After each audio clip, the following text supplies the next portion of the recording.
Welcome to the Fayetteville Fire Podcast, your source for all the safety, fire, and sometimes random information you never knew you wanted. I'm Captain Steve Shakeshaft, your host for the podcast, and I got the best job ever. Let's talk about it. How's it going, LT? Hey, thanks for having me. Man, I'm glad to have you. So I wanted to touch base with you a little bit, talk about topic this month, but before we even get there, let's talk about Bill. I've known you, going on 10 years now, probably? Yeah, it's been a while. How long you been with Fayetteville? So today is actually a big day. Watch it is out. the 13th anniversary of my hire date. Watch out. So yeah, June 25th, 2012 was when I was hired. But not your adjusted hire date. No, I lost about 10 months, so I don't know that date. But 13 years in the fire service professionally. Cool. So yeah. Cool. So what were you doing before you came to the fire service? I was actually in college. I came right from college. What'd you go to college for? I wanted to be a lawyer at first, and then I realized that I wanted to actually do something that involved being outside with people. Didn't want to be in an office all day long. Probably a good call. Yeah. No regrets.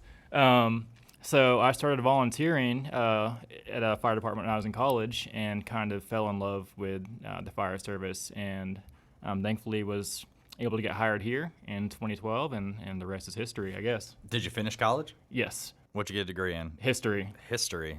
Yeah. You definitely strike me as a history dude. I appreciate that. You came in, you said you were volunteering before you came here? Yeah, but not much experience. Yeah.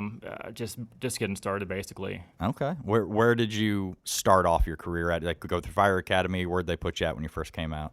So my first station was Station 6 on A shift with Captain Alan Jones. We had a good crew there. Had him, Paul Gallagher, the one and only, was my lieutenant, and then Abner Ney, and my mentor firefighter was actually Josh Hagan, who is now battalion chief. Okay. So it was a good time. It's cool to watch when you get to a point in your career where now people you got hired with or came up with are your boss or you're their boss, and it's so weird because it's hard calling Hagan chief, right? Yeah. I can do it on a fire scene. That's super easy. Yeah, you see the white shirt, oh, he's a chief. It's easy. Yeah. But I would never call Chief Dove Kevin in private, right? Because we didn't come up together. But it's weird with Hagan. It's still getting used to that. Yeah. So you're working for us. How long did you work for us the first time? I left in 2020, so I was here for a little over 8 years before I left. And the reason I wanted to have you on today is one of the things that we're looking at our hiring process coming up. We've got an academy in place right now, another academy coming soon. Then we'll be running the hiring process.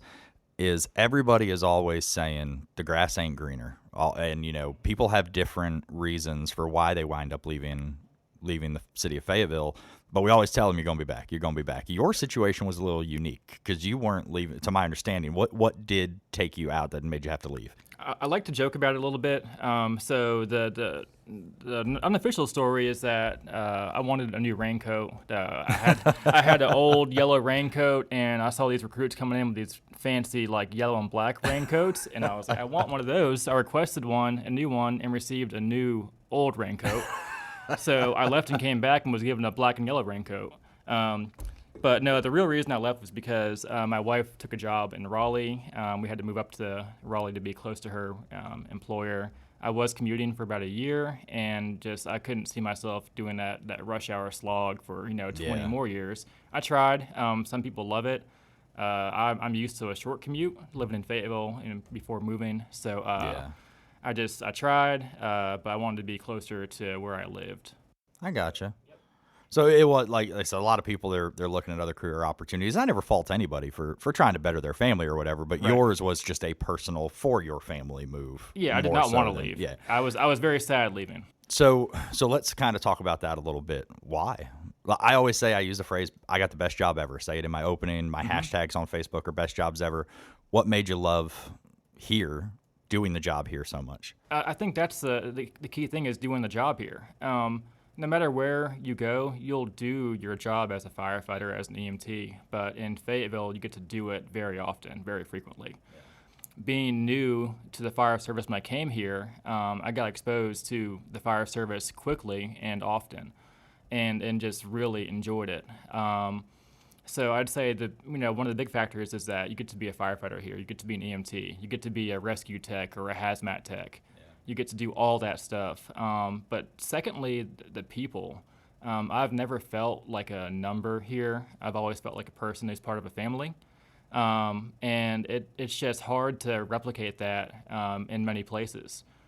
People do leave and come back, and that's the most common thing I've heard is that they feel like a family here. They don't feel like an employee. Yeah, yeah, it's hard to explain to people who work Monday through Friday jobs, and then we're hiring with no experience. So the folks coming into the academy haven't been exposed to it either.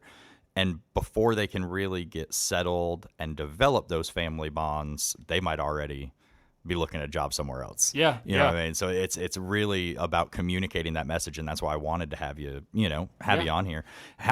So you said you went to Jones's crew.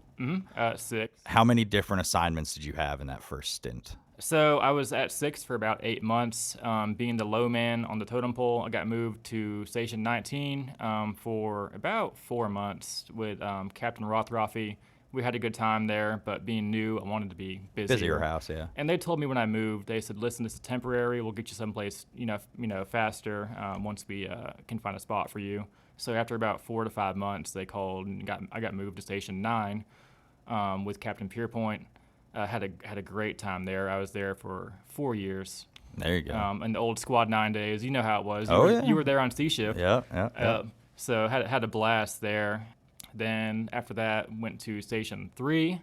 I had Captain Rothroffy again, and then Captain Bowen, and then Captain Hill at 3 before rotating through all the supervisors. Yeah, some great people, and Yeah. then that's when I left to go to the Raleigh area. Yeah, it takes time to develop those. I'm glad you brought up 9 because everyone always asks me like, "What's your favorite assignment?" And my kickback to that is, well, what are we talking about? Are we talking about the calls that we ran? Are we talking about the building itself? Like when I was at 6, I've never had such a tight knit crew. Like we were together on our days off all the time. I went to 14 and I loved everybody there. They were absolutely awesome, but we were at different phases of life. They all had kids. They had families. They weren't going out, at 9:00 at night on a Friday. They were at home with their kids. Right. So it was a different atmosphere. But then when I got to 9, I love history. Yeah. I absolutely love history. And when you walk into Station 9, you are walking into what you picture a firehouse feeling like. Absolutely. And that was the pre-renovation days with the old kitchen. It looks great now, even better. But yeah, that was an old school firehouse. Yeah, and I know it's coming up for replacement, and I know it's needed because you can only maintain old so long. But I'm gonna miss the memories. I hope that we take some of those memories out of there into the new 9 whenever they. It'll be a bittersweet do day. That. Bittersweet day. Yeah, for sure. So, but yeah, like you said, the family aspect. When you got to, again, we're not going to throw names out there of when you went on and tried something different, but did you feel that was the culture there? You just had a hard time fitting in. Like, was the culture similar and it wasn't for you, or was it a completely different culture? So I will say when I left, I was looking for the most Fayetteville of places to go to, if that makes any sense. I'm going to use that line in the future. Find the most Fayetteville place you could find. Yeah. And it still won't be home. Yeah. And I wanted, the high call volume, the fire load, all those good things. And without naming names, I went to the most Fayetteville place I could find up there. And I have nothing bad to say about my experience. Everyone was great. I had a great time. I was welcomed. It's kind of funny as a lateral coming to another department like that, and they're like, "You're from Fayetteville. You're not a lateral. You're not a rookie. You know what you're doing." Yeah. They said Fayetteville burns. You know what you're doing. So that respect that people have for Fayetteville across the state really kind of makes you feel good about working in Fayetteville. That's awesome to hear. Yeah. There was another guy in my group that came from a small department. And he was leaving. To take a pay cut to go fight more fire, and they called him probie, and they called me firefighter because he's from Fayetteville, he's not a probie. There you go. But it was just there was a few factors that kind of caused me to leave that job to come back here. It was 2020. COVID happened, and my wife's job went remote, so she was no longer tied to the office. also the cost of living there is insane. Yeah. It was so expensive. I was working 3 jobs just to pay the rent for our apartment. Yeah. And I didn't want to leave Fayetteville in the first place. So when her job went remote, we had the chance to come back, and I jumped on it because I loved Fayetteville. I have nothing bad to say about where I came from up there. It was great, but this is home for me. Cool. So what that process look like? Was it fairly simple coming through that reinstatement process? Now you got reinstated, not Yes. rehired, right? Yes. Okay. I came back, got my new raincoat. It was all good. No, it was pretty simple. I had to apply online, and I believe they go back and they talk to your previous 2 or 3 Yeah. captains or battalion chiefs, make sure that you're a good fit to come back. And after that, it was just going to the academy until I could get uniforms and turnout gear. Yeah. You're right Right back where you back were. to work like your you same, never left. Your same career step, same everything. So Yeah. very, very straightforward. And you weren't. How long were you actually gone for? Maybe 10, 11 months. 10, not 11 very months. long. Yeah, because you have, I think it's 3 years but Yeah. to be reinstated. But you're just coming up on the hiring process. It's good to get perspectives from people who have gone elsewhere, came back. So again, another unique thing for somebody who's able to be reinstated is when you come back, you kept all that credit. We do something similar for lateral hires. So if we hire a lateral hire, you can come in, depending on the circumstances, with up to 4 years of credit. And that meant you were able to go ahead, even coming back and promote. What year did you make lieutenant? I made it in it's 25 now, so 23, 22, at the end of 22. So I've been lieutenant for 2.5 years now, going on 3 years. And actually, you mentioned the laterals, being able to do that. Ben Williams, he's lieutenant at 6, and he came from another department as a lateral, and he's a lieutenant now, and he's having a great time. Yeah. Oh yeah. He was an awesome acquisition. I can say that much. He was definitely cool to get. So since when you came back, where did you wind up going to? I went to Station 8 initially to be a driver.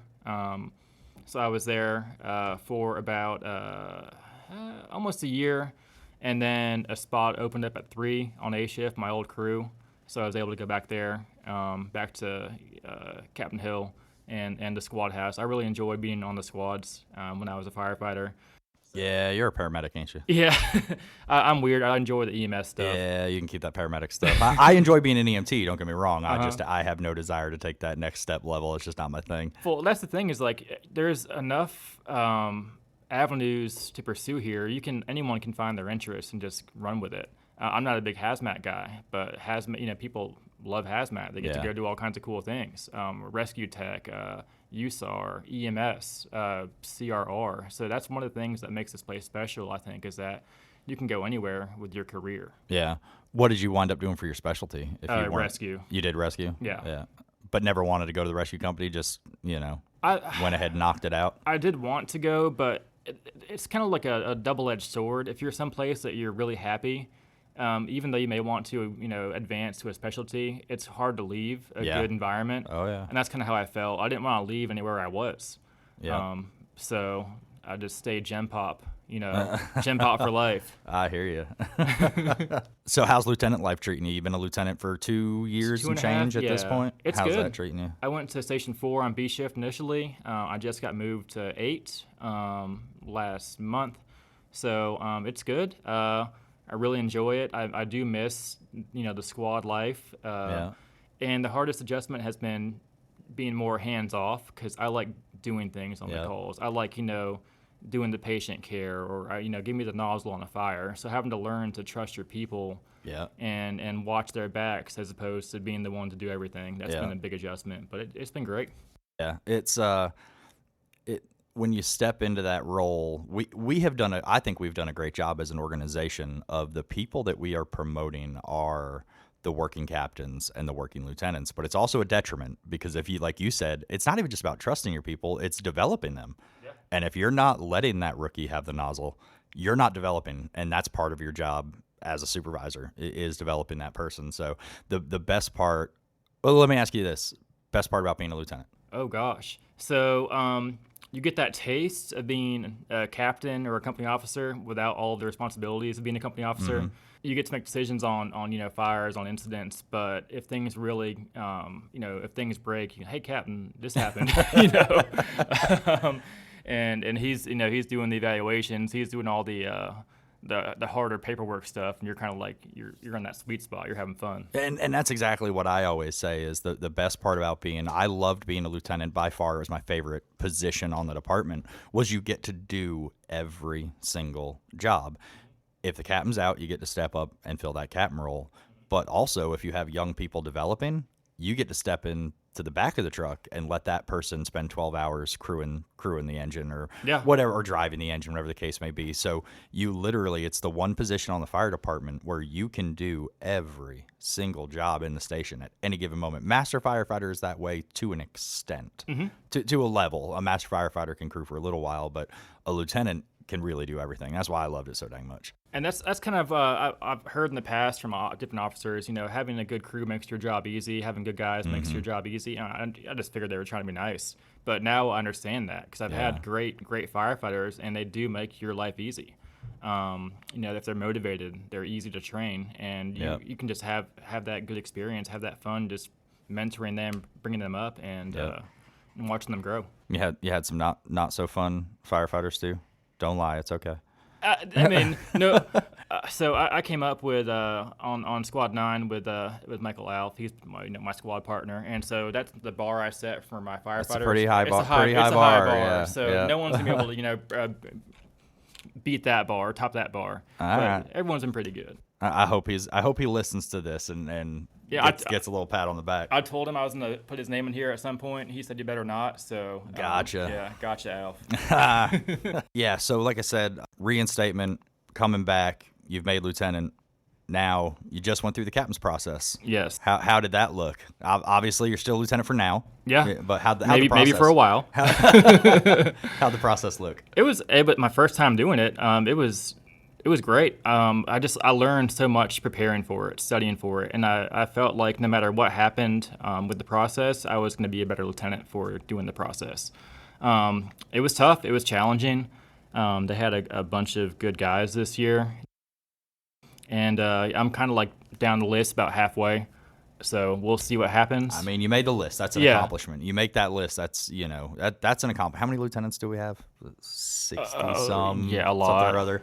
And there's at most 20 of you on that list. So if you made the list, it's an accomplishment to be proud of. It was a good experience. It was scary. I was sweating bullets, the entire time. Yeah. But it's good to prepare you. The first time I went through the lieutenant's process, you have everybody say, I don't care if I get it or not. I don't care if I get it or not. And they're lying. They care. You wouldn't be here otherwise. Yeah, they care.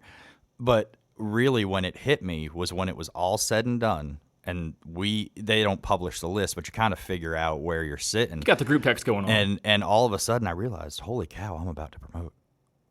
And it got real. At that moment, it got real. And that's when the nerves didn't kick in through the process. The nerves kicked in when it's about to happen. Holy cow. Yeah. And then when I got up to the captain's process, I really wanted it that entire time.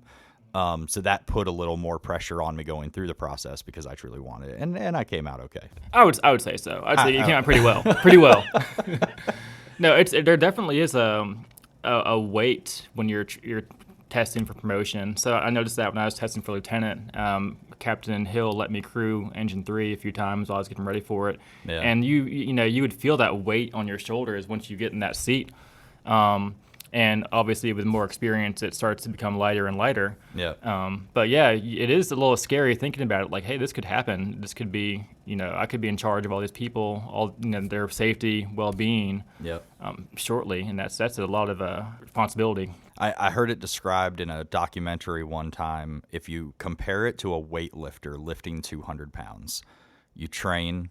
You work out, you do repetitions, and eventually it becomes easier to lift the 200 pounds, but it's still 200 freaking pounds. That makes sense. It doesn't change. I like that. So that weight is still there. You just learning to You get stronger. You get stronger at handling it. The weight doesn't change, and that's something that we really I hope when if people are ever thinking about, I'm gonna go try something different, I'm gonna leave Fayetteville, I'm not gonna throw stones at you.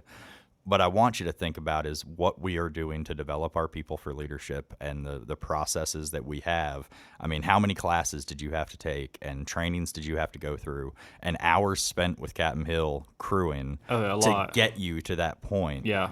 You may find that somewhere else, but you're going to be hard-pressed to find the level of what we do. I think, I mean... Our SOS and ODP, because I was in that group before they combined it into one class, it was a lot, and there was a lot that went into it. Like, it wasn't the most exciting of times, especially doing like things like FMLA or just, the nitty-gritty of HR stuff, but it was so informative. And, I felt prepared at that point for moving up, at least to where I'm at now. Yeah. So, and we're looking, right now, we went from the model you went through to the officer candidate series, and these folks are taking 30 days or so off of their side job, away from their families, just this intensive training sessions. And I think we're looking right now at potentially, looking at ways to improve it even more than it already is.